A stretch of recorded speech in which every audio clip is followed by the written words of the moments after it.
And by the age of 17, I was a runaway. I left home. When I ran away from home, I had $26. And the reason I was dancing in all these little clubs is because I had to pay my bills. Lola Falana got banned from The Tonight Show because she told the truth about racism in Hollywood. The next day, NBC leaders got together and made sure she would never come back. Her career fell apart. After that, in 1987, she woke up unable to move. To the left of her. She got multiple sclerosis out of the blue, but what she did next changed everything. She prayed every day and crawled when she couldn't walk. Then she had what she called a miracle. The change that happened next was totally unexpected. A lot of people wouldn't have been able to live the life Lola Falana did. On September 11th, 1942, she came into the world. Close to Camden, NJ. Her family didn't have much, and she was the third of 6 kids living in a small house with a lot of noise, fights, and goals. Bennett, her dad, had come from Cuba to join the U.S. Marines and then work as a welder to make ends meet. Cleo, her mother, sewn clothes and stretched every dollar until it broke. It was hard for Lola as a child. It was rich in one thing, though. She saw beauty in things like music, dancing, stories, and a sense of culture, even though she was poor. Lola couldn't sit still even when she was a little girl. At age 3, she danced around the house, and at age 5, she sang in church. By age 12, she wasn't just learning skills, she was teaching them. In 1952, the family went to Philadelphia in search of a better life. Lola made that dream come true. She took piano, violin, and dance lessons, went to school during the day, and acted at night. She gave it her all. She put together gospel, tap, jazz, and Afro-Cuban beats in a way that was fresh and exciting. Nobody else had the same style as her, which is what made her stand out. Some people didn't think her dreams were worth the risk, though. She made a choice that upset her family right before she graduated. She stopped going to Germantown High School. Her parents were very sad. Her father was hurt because he had worked hard to give her a chance. Lola didn't want to be safe, though. It had to be big for her. She left without an education, a job, or any other safety net. She promised herself she would never come back if she didn't keep it. She wasn't wanted in New York. She got there with almost nothing in her pocket and nowhere to sleep. That's why she slept in subway stops. Cold floors, hard seats, and noise that echoes. She slept there for a while. She didn't give up, though. Everyone had to try out every day. It was a rush every night. She didn't stop. Did not stop acting or pushing. A lot of people talked about her. The girl who danced like her life was in danger. The girl who lived below ground just to get to the show. That story stuck with them. That made her stand out. A lot of people didn't know that her mother was watching very closely. Lila went to nightclubs with Cleo even when she was still in school. Bad places that are full of danger. Drunk people and sometimes even worse. Lola would sing and dance for just $10. Cleo was always with her. She didn't want that world to hurt her daughter.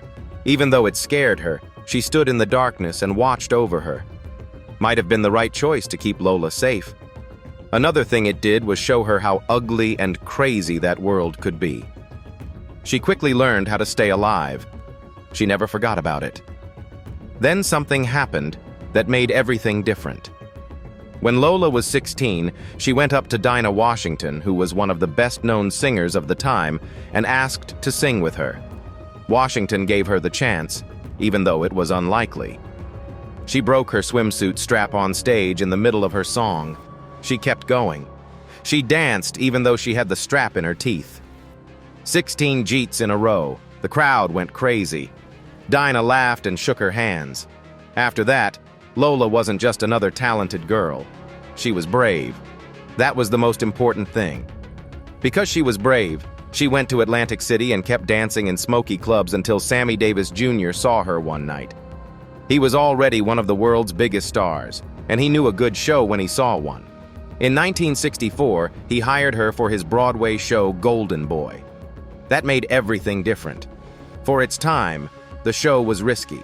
It spoke out loud about race, love, and other things that most people were scared to say. Right in the middle of it all was Lola, who stood out from the group and showed she belonged. Her first song, My Baby, came out in 1965. She first signed with Mercury Records, and then she moved on to Reprise, which is owned by Frank Sinatra. That was important. Sinatra didn't back everyone. It was never easy to be a black woman in the music business. Lara didn't just show up, though. She got through. She showed that she wasn't just a dancer or actor by performing on TV and in clubs. She was everything. Sammy Davis Jr. wasn't just her teacher during it all. He grew into a lot more. He took care of her, trained her, and put her in touch with important people in show business. An American Called Adam was Lola Falana's first movie role. It came out in 1966. There were big names in the story like Sammy Davis Jr., Ossie Davis, Cicely Tyson, Louis Armstrong, and Frank Sinatra Jr., and she was only 24 years old. It showed how a jazz trumpet player fell into racism and drug abuse. Falana didn't have a big part, but her presence was felt. There were some serious themes in the movie, and being in it meant she wasn't just getting into show business. It was a world that not many black people could get into at the time. The movie, which was directed by Leo Penn and released by Embassy Pictures, made her famous all over the world. It was the beginning of something much bigger. She went to Italy that same year. Falana went where the doors were wider open, while most American stars would have stayed put. In just 1 year, she was not only able to speak and sing Italian perfectly, she was in 3 movies between 1967 and 1968. In one of them, Lola Colt, she wasn't just a supporting character, she was the main character. A fearless woman of color with a gun in a genre that didn't usually accept such bold casting. Italicians couldn't take their eyes off of it. She danced, sang, and played live on TV. People had very different ideas about what a black woman could be like after that. She started going on the very famous show Sabato Sera with Mina, an Italian music star. They had a strong attraction to each other. Falana stood out because of her beauty, grace, and confidence. It was impossible to take your eyes off of her when she sang or danced because she was so graceful and powerful. They called her La Venere Nera, which means the Black Venus. The name meant a lot. It said she was pretty, but it also gave them a hint of how different she was from other people they'd seen. An African-American woman took over TV sets, which was something people weren't used to seeing. Show after show, night after night. She was no longer just a guest from another country. She was named Italy's Talent of the Year twice. Then came magazine covers. There were ads with her face on them. It wasn't just about getting famous. It had to do with breaking a pattern. The media in Europe had never been so open to black women before. Falana did more than just win hearts. The story changed because of her. She was soon going on tour in Europe. A lot of people came to see her in France, Spain, and the UK. When one black performer did well abroad, it sparked a movement that encouraged other black performers to do the same. But it wasn't just the work that got a lot of attention. Falana had a close relationship with Sammy Davis Jr. from 1965 to 1968. Davis Jr. was more than just a friend and teacher. He was married to Falana. May Britt, his wife, was Swedish, and the two of them were one of the most talked about mixed-race pairs in the United States. Davis and Falana were spending more and more time together behind the scenes. She played the lead role in his Broadway show Golden Boy and his movie A Man Called Adam. They went on tour together. It was clear that they were connected. Their relationship went too far at a time when marrying someone of a different race was still illegal in some states. Davis finally told Britt about the affair, and then everything fell apart. May Britt asked for a divorce in December 1968. On paper, it wasn't a mess, but it was clear that it hurt people. She said there was no longer any family life. The court gave her charge of their 3 kids. The news quick to cover the story. The information was in newspapers like the New York Times. It wasn't just a breakup. People of color had been against the marriage from the start, and now it was over in public. She was right in the middle of it all. She was called the home wrecker by some. When they were really into each other, Davis rented her a room at London's Playboy Club. Not only was it a gift, it sent a word and showed love in public. The room became their space, and they didn't try to hide the fact that big names, reporters, and other important people could see them together there. Alice Gore, who is friends with Falana, also stayed there. In the end, she married Davis herself. It was hard to avoid the connections, but Falana didn't want to be anyone's secret or shadow. She left in 1969. She cut off all of her business and personal ties with Davis. She said in an interview that she would always be known as the little dancer with Sammy Davis Jr. if she didn't leave. She achieved more and was proud of it. She played the lead role in the liberation of LB that same year. Jones. It was a brave movie about racism in the South of the United States. Her work got her nominated for a Golden Globe. In just a few years, she went from being a side act to the main act. She still had to deal with her past. A lot of people saw her as more than just a growing star. That woman was the one who broke up a marriage. People in Vegas and Hollywood held on to that story. People talked behind her back about how powerful, beautiful, and driven she was. Some said she taught Davis's next wife how to work in show business. Those names stuck with her no matter what she did. They tried to stop her, but she got away. Her talent, hard work, and good looks helped her get ahead.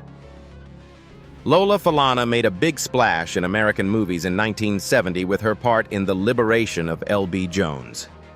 It wasn't just a movie. It was a sentence. It wasn't common for black women to play lead parts in Hollywood movies until Falana did it. She was nominated for a Golden Globe for New Star of the Year for her role as Emma Jones in Intensity and Fire. She ran against people like Marlo Thomas, Jane Alexander, and Carrie Snodgrass, who won in the end. But Falana's got extra attention. It wasn't just another award nod. People in the business had to look up and pay attention because it was her first part in a big studio movie.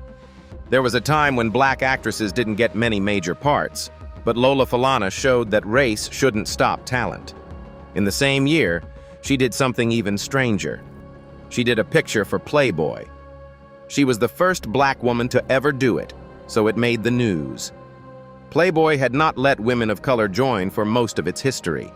It built its reputation on a narrow idea of beauty. That image was broken by Falana with certainty. The pictures of her weren't just about how she looked. They had to do with power. It didn't look like she was shy or afraid. Things changed when she looked like she was in charge. After she was in the magazine, other women of color started to be featured. The idea of who was beautiful started to change slowly but surely. Falana helped get that door open.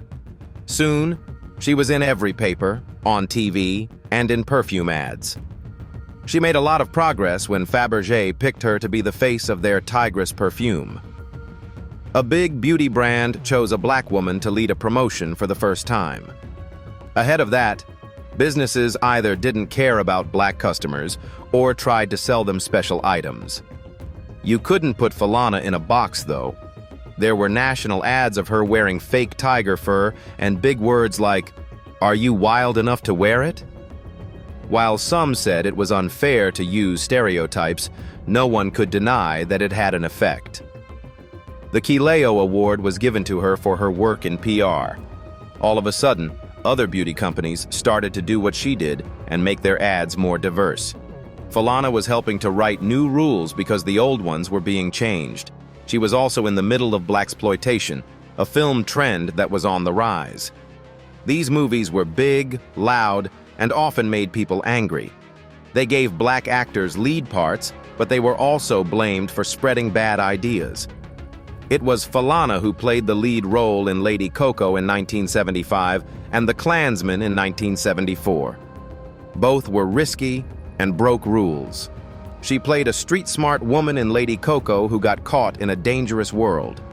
In The Klansman, she worked with famous people like Lee Marvin and O.J. Simpson, in a story that is exciting and violent. Not all critics agreed. Some people thought these flicks made Black Americans look bad. Some people said they were finally highlighting Black performers. Falana didn't back down from the risk.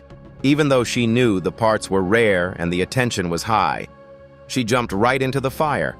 That which she did made people talk, and she kept going even when she was praised or questioned. By the mid-1970s, Lola Falana was more than just well-known. She was well-known. Jet, Ebony, Sepia, and even Playboy all had her face on the cover again. Falana was in a lot of magazines at once, at a time when few magazines showed Black women. It wasn't just about how they looked, it was about being there. From the newsstands, she smiled with a new kind of joy that wasn't seen much in the news. She looked beautiful all the time, and her fame grew quickly. She was known as the Black Venus and the Queen of Las Vegas. She didn't just fit in with the crowd, she owned it. Lola Falana married Feliciano Tavares Jr., better known as Butch, in 1970. Butch was a part of the hit group Tavares. Not only was it love, but two strong Black singing families came together. Hits like Heaven Must Be Missing and Angel had already made Tavares famous. Lola was making it big on Broadway and TV. People talked a lot about their wedding. People were interested in more than just their relationship. During one of the most publicized unions of the decade, they saw two growing stars get married. But behind the flash bulbs and news stories, stresses from real life started to get to them. They were both always moving around. Butch was having a good time with the music. Lola was doing great in everything, from TV specials to movie parts. It became normal to be apart. In spite of their success, neither of them was able to slow down. Tensions slowly built up, then steadily. By 1975, they were no longer married. It was together for 5 years, but the split was very public. Fans talked about it, and it was in tabloids. Lola's work didn't end when she and her husband broke up. It went up. Her first show, Lola, on the network, came out right after her split. It was more than just a chance to sing and dance. It was a brave move. Not many Black women had ever been the main act on that kind of show, and Lola didn't hold back. There was everything in the shows. You can see big names like Muhammad Ali and Bill Cosby and listen to live music. People had different views of her after just 4 episodes aired between late 1975 and early 1976. It wasn't just a show for her. She was a star who could run, make, and control primetime TV. She also made waves in the dance scene around the same time. She had a single in 1975 called "There's a Man Out There Somewhere." It got to number 67 on the Billboard R&B chart. It didn't do very well, but it showed us something important. Before, people thought of her as a dancer, actress, or variety show host.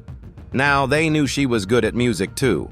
The song became popular with people who like old dance and R&B music.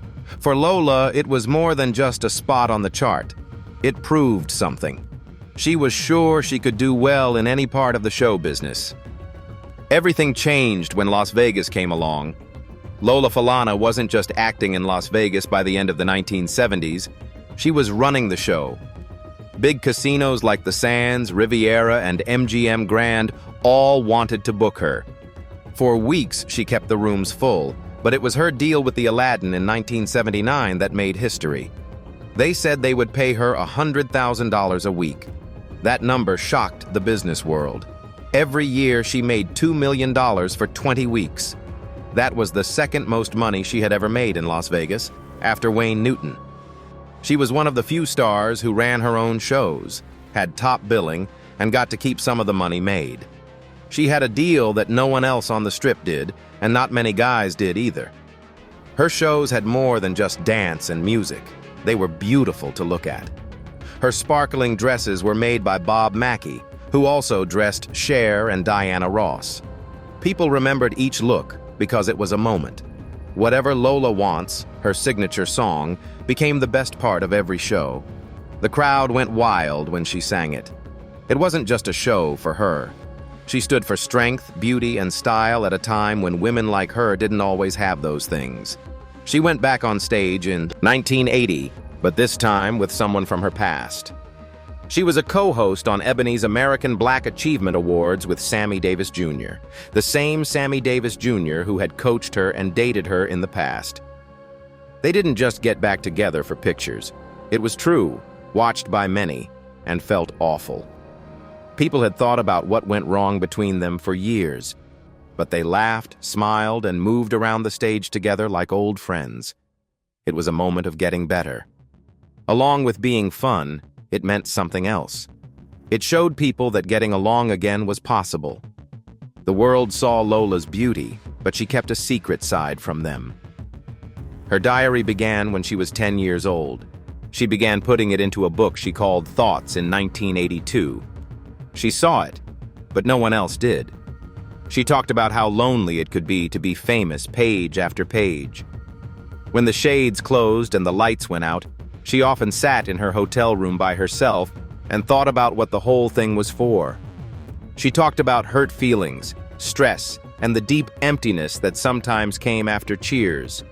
People learned about the manuscript through interviews many years after it was written, but never released. That notebook became a rare sign of weakness from a star who always seemed strong.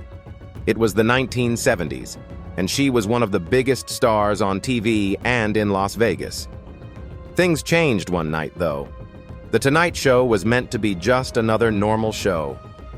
She chose to say what she thought instead. People who watched live TV were shocked by what she said, and NBC execs were scared. She was honest about racism in the show business. Even though she didn't say their names, everyone knew who she was talking about. Her words hurt a lot. A lot of viewers complained on the network. It got quiet in the room. Johnny Carson, the host, tried to change the subject. He couldn't do it. She said there was a current and that she was it.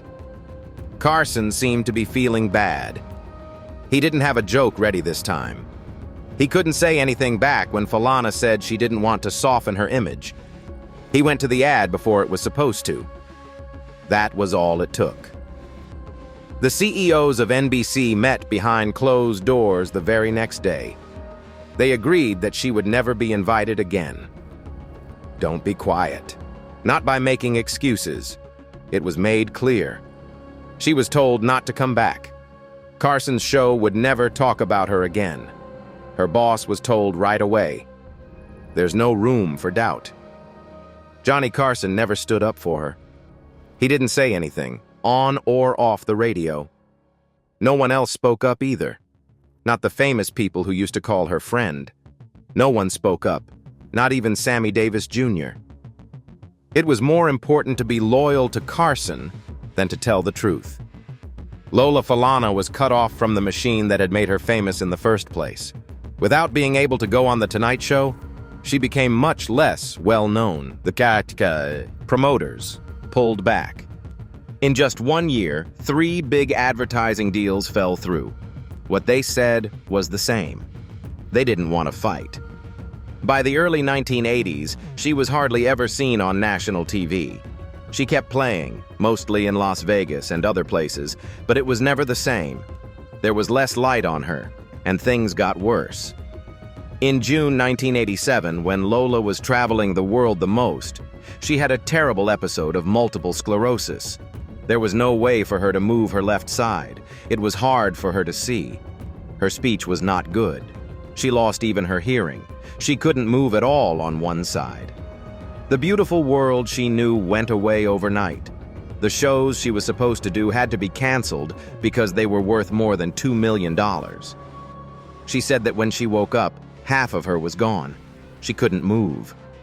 Her arm wasn't useful. She could no longer stand. It was hard for her to stand up. That morning, she fell 5 times. It hurt to touch her. Her voice wasn't working. It was very scary. She was the only one there. It hurt her more than any report, she said, the difference between cheers and silence. She wouldn't give up, though. She didn't want to put on a walker. She wouldn't even lean on things unless she had to. She had to crawl because she had no other choice. She didn't want the illness to have any power over her. She was afraid that a walker would make her muscles weak. She didn't stop moving, even though it hurt. She pushed her body hard to remember what it could do before. She prayed every day for 18 months through it all. Those prayers gave her strength. She said one day that she felt something, a warmth going down her body. It wasn't the medicine, she said. She thought it was faith that was healing her. Her body came back to life slowly, piece by piece. She got stronger again. She got up and walked again. It was in 1988 that she became a Catholic. It wasn't just a shift in faith. It was a big change in who she was.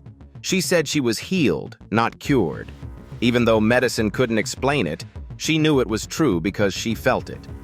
She came back to the stage for a short time.